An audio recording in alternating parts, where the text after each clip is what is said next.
I'm going to have a place to run. What? We're about to open the door. We're about to open the door. I'm going to have to run out of here after I say what I have to say. No. But first of all, let me say, when I came in here, I saw a bunch of people who retired, and give those guys a round of applause as they get touched with many lives.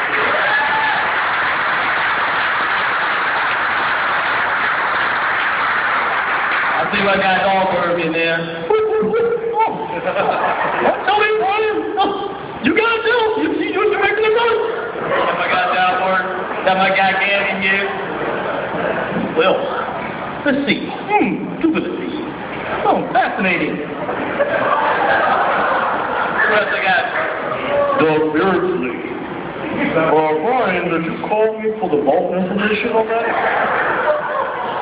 A lot of folks in here that retired, and they were good guys. Fred and Greg, this is your moment. I remember the first time that I met Fred. It was a fail. Fred was a truck guy. Fred came up to me. Well, actually, he didn't come up to me. He was in his car. Didn't roll down the window. Didn't talk to me the whole time. I'm like, who is this guy?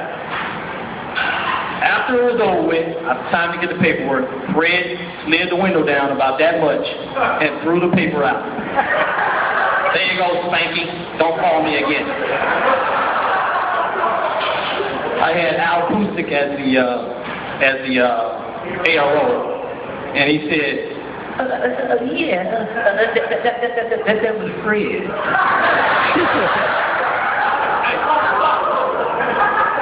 So it is then, a couple of guys retire or leave, and I get Fred as a sergeant. I said, man, that's that guy.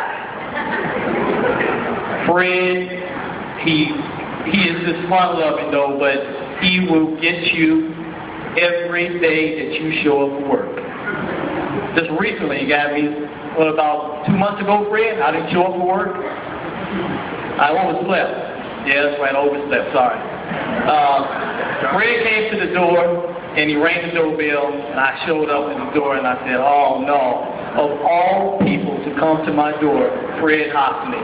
Because there was about 1,000 stories after about oversleeping that wasn't true. I didn't wear Fruit of the Loom, Superman boxes, like Fred said I did, but I let him have his fun. Let me tell you just a quick story about Fred in his driveway. And Mike, look, Fred bought a new home, beautiful house, and people have been to his house. Well, it was raining that day. Fred, let me use his car. I come out to his house. You know, I'm bagging in. I think, Fred, hey, this guy's big money. Look at this big house. I thought the road was paved.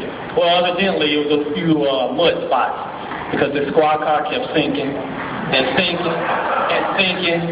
And I said, oh, man, no, not Fred's car. No.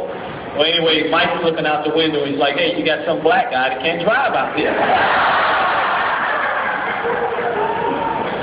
Anyway, I made a comeback because another time I had Fred's car up on the bridge one day, and but the public's not in here, but there was a guy came spinning out of control. Well, I threw about 5 or 6 flares at this guy because he was not going to hit Fred Hosteny car when I was driving. Then I came out and I worked for Greg Coate, a great guy, and I was trying to remember, I was trying to think, what do I see when Greg does all this stuff here? Like, what do I know that from? I know that from somewhere. And I finally figured it out. Captain Kirk. Well, run, if you do it that way, you can, kind of make out, what you need to do. But if you ask me, the state police way says to, kind of do it over here, but if you do this way, it works too. I said, damn, Greg, it's cool. So on today, well, I'm still not over these guys either because, they provided some great times. And they always had your back. And you couldn't have 2 better guys. And their families should be super proud, which they already know they are. And I just want to say, guys, thanks.